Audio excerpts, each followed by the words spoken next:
Hi guys, Mr. Haupt here, and this is Lesson 5C, continuing our exploration of the modes of development here in the Argumentation B unit. So just to sort of flash back a little bit to yesterday, we talked about a lot of ways that you could be writing sort of methodology, strategies, structures, organizational approaches, something along those lines, all of this content that we have up there. And today we're getting into three of the bigger ones, okay? So specifically process analysis, cause and effect, and then of course comparison and contrast. And process analysis, I think you'll be very easily able to say, oh yeah, that makes a lot of sense. And I'm sure you guys are familiar with cause and effect and comparison and contrast, but it's one of those things, just like with so much of what we talk about in here, we want to draw attention to it because the process of drawing attention to it will hopefully remind you that when you are sitting down to write your own rhetoric, hey, that's an option, and you can consciously make decisions and say, this is what I want to do, and this is what I want to do now. That is what I want to do, and that is what I'm going to do then, so on and so forth. Instead of just sort of haphazardly stumbling upon things that maybe do or maybe don't work, you can be a little bit more proactive in advance and say, I'm going to start with a process analysis, and then I'm going to move into a cause and effect, and yada, yada, yada. So, in addition, of course, don't forget about the fact that, hey, if you can identify these things in other rhetoric, that makes for great rhetorical analyses. So when you're taking a look at other people's texts and so forth, if you can say, well, this is structured around the process analysis, well, that's a great thing that you can comment upon as you're analyzing what makes that particular piece of rhetoric work or not work. So that's the big thing, and that's what we're coming back to again and again and again and again and again and again. So just something to keep in mind there, guys. So let's dive in. This shouldn't take very long, and a lot of it should be fairly self-explanatory. So we start off with process analysis as one of our modes of development. It is a rhetorical mode that serves to organize something in a step-by-step manner. So the process of something. This is how the process works. If you think about something like a recipe, in fact, that's what I say right down here, sequence is usually chronological and fixed, kind of like a recipe. You don't usually read a recipe or follow a recipe that starts with the final step and ends with the first step. That would sort of not make any sense, and it'd probably lead to disaster in the kitchen. So a process analysis is something that shows you how something is done or why something is done, or the effect of one step leading into another step, something along those lines, in any kind of process. And like I said, the recipe is the easiest and most straightforward methodology of communicating that, okay? You do want to make sure, if you're doing anything like a process analysis, that the stages of the process use clear transitions.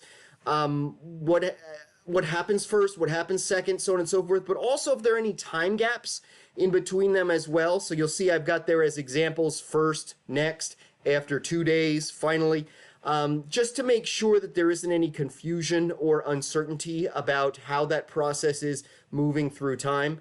Because keep in mind, you might be writing an essay that only takes 3 minutes to read, but the process that you're describing in that 3-minute essay might take months, if not years, to accomplish. And so you want to make sure that that time is communicated effectively along the way, okay? The tendency with processes is also that they may have a bit more jargon than some other types of texts. Because, we have specialized fields of information that we're predisposed to. We have the tendency to use that jargon within the process because it's something that's very familiar and intimate to us. You do just want to make sure that that's always appropriate for your reader.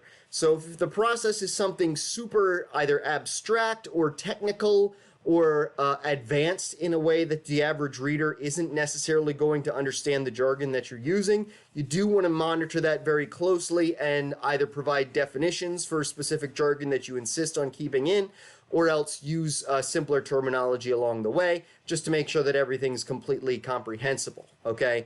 And of course, just verify that every step is clear. Well, if we're missing a middle step in that you explain it, but we're not quite understanding what you're trying to communicate, well, then the whole structure of the piece can start to break down. So you do just want to make sure that everything is very well explained, everything is clear and effective in that case, all right? So process analysis, like I said, just think about a recipe and you've got a process analysis.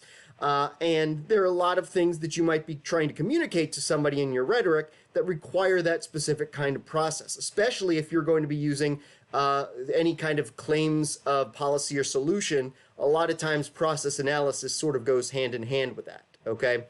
That takes us down to cause and effect. So you know what a cause and effect is. I mean, that's something you've talked about, even if not necessarily in your own writing, then certainly in terms of history classes that you've taken, in addition to literary analysis in English class. We always talk about cause and effect. What makes something else happen? So a method of development that relies on an analysis of the causes that lead to a certain effect, or conversely, the effects that result from a cause. So talking about this thing made this other thing happen, and so on and so forth, okay? So that can be a big issue in a lot of arguments that you might be undertaking. I mean, if you're saying that this is responsible for that effect, well, that's pretty important. I mean, it's very much the center of so much of our climate change debate that we have in modern America, whether it is a cause and that is the effect of that cause, and so on and so forth. So that becomes a very big issue, and certainly a mode of development that you're going to want to be predisposed to, depending on the type of rhetoric you're trying to undertake, okay? It is, as you can imagine, very highly grounded in logos, okay? So the whole concept of cause leading to effect is a very rational thing. It's less of a pathos as a consequence of that.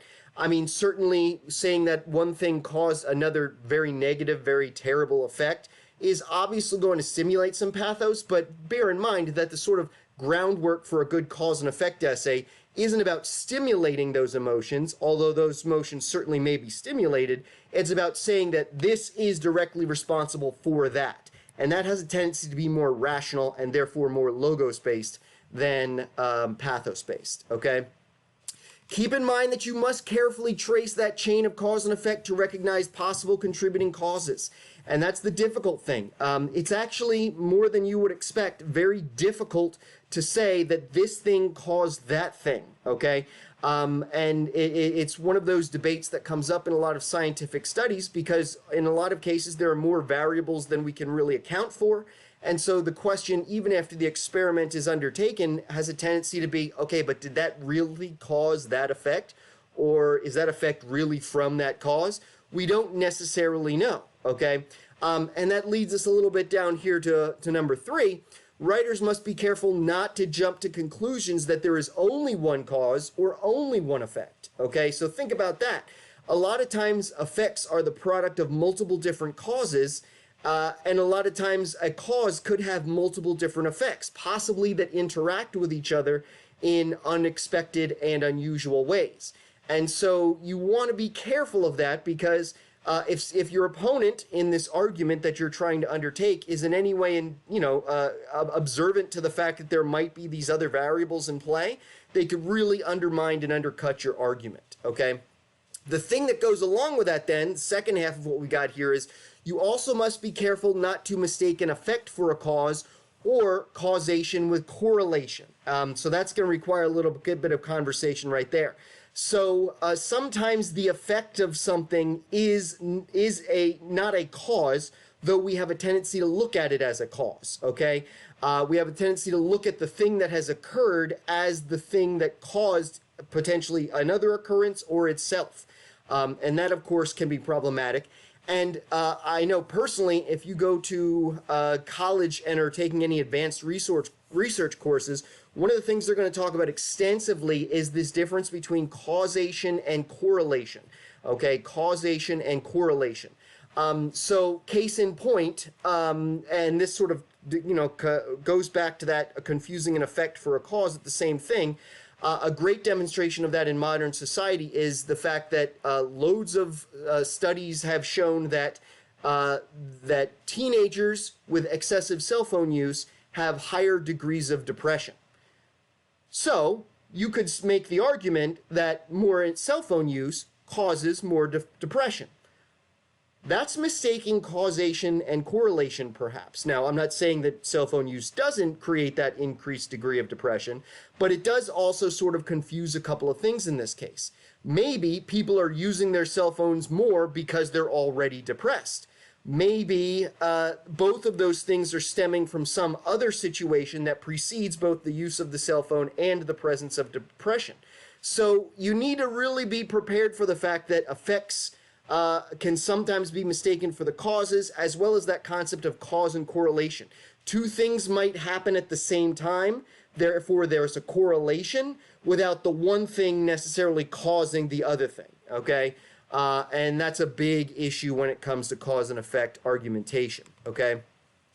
And that's what we're talking about there. Do not confuse the relating of mere circumstances with a cause and effect relationship. Like I said, sometimes two things might arise simultaneously. That doesn't mean the one caused the other.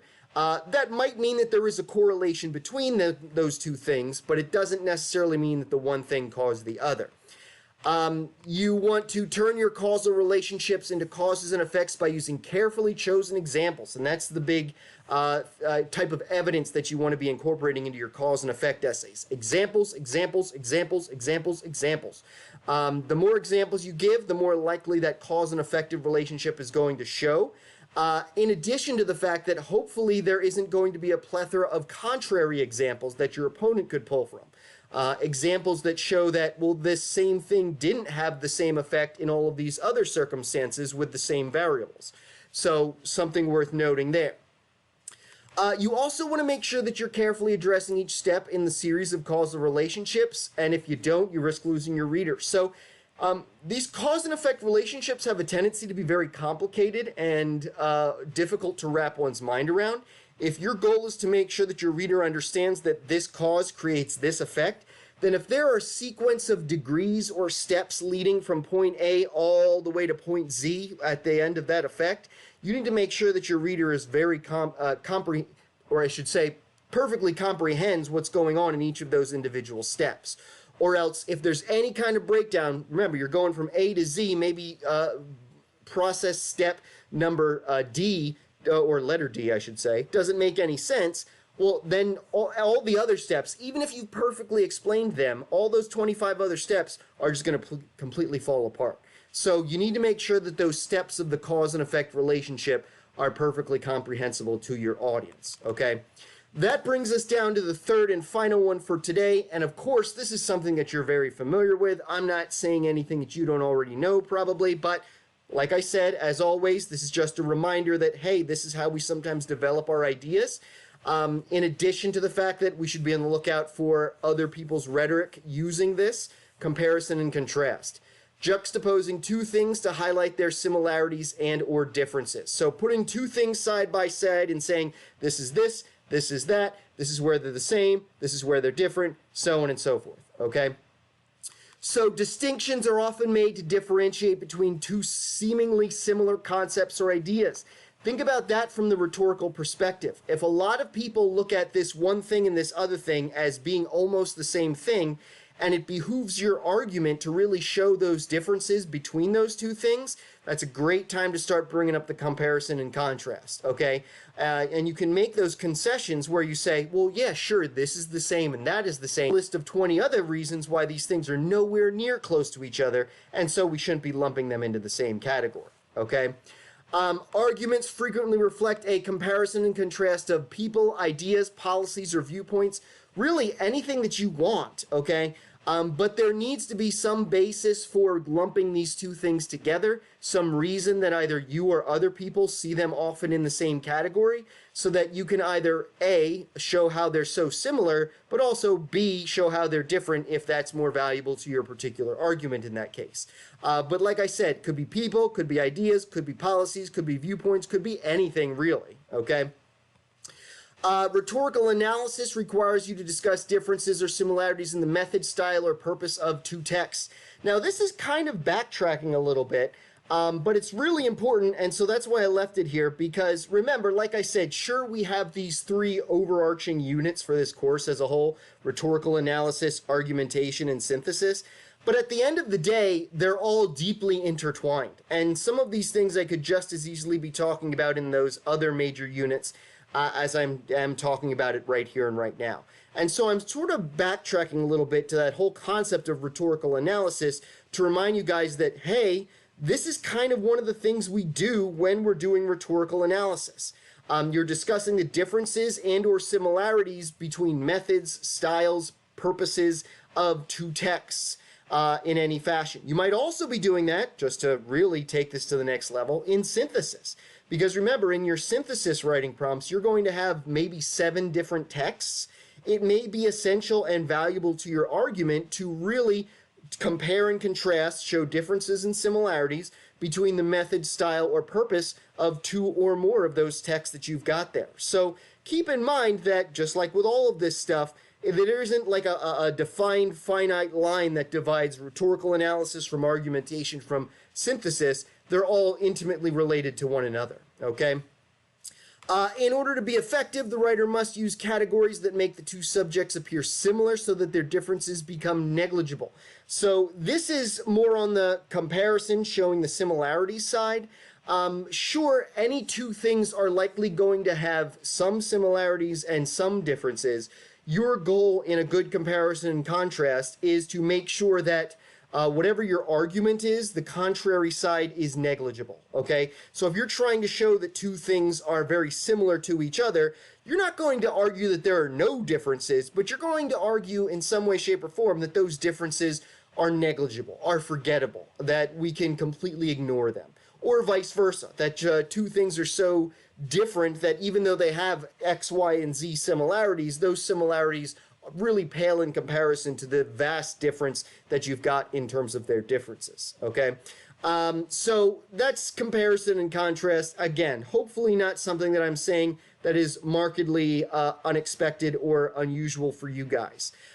So that's the next 3 modes of development. As you can see, there are a couple more modes of development that we're going to be getting to in the next lesson, but this is these 3 at the present moment. So comparison and contrast, cause and effect, and process analysis. I'm guessing they're probably not going to cause you too much stress and grief. But again, they're ones to make sure that if you're writing a piece of rhetoric and any of them would serve your rhetoric admirably, you incorporate them as necessary. Again, not exclusively, because there's no, we shouldn't ever be using just one mode of development in our text. We should be using myriad modes of development. And in addition to that, looking for those same modes of development in our text that we're doing rhetorical analyses on. So that's those 3 right there. As always, come to class with any questions or concerns you may happen to have, guys. But in the meantime, I wish you all the best, and I will see you shortly, friends.